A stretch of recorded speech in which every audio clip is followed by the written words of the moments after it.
So here's how you can enter date in the Google Sheets on iPhone. Let's get started. If you're new here on this channel, consider subscribing because there are plenty of tutorials coming up and I don't want you to miss them.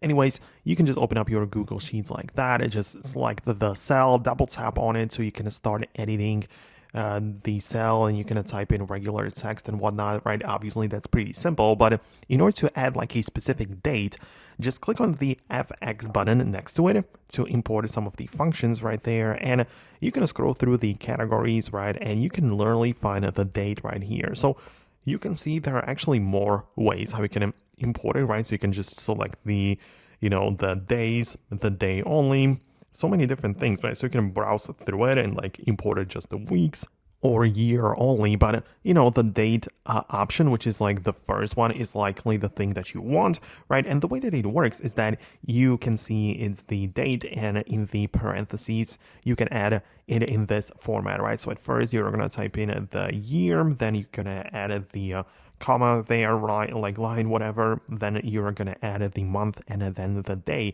and this will be converted and utilized by the Sheets app as an actual date, right? So if you're wondering about the syntax of how you're gonna do this, inside of the effects, or FX, the functions, right?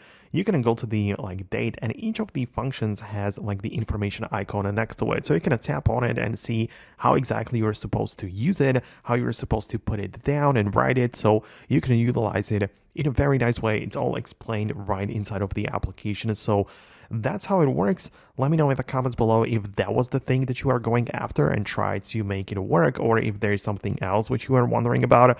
But that's it from me. Hit the thumbs up and subscribe for upcoming tutorials and like videos like this one. And I'll see you later. So thanks a lot, and I'll talk to you then.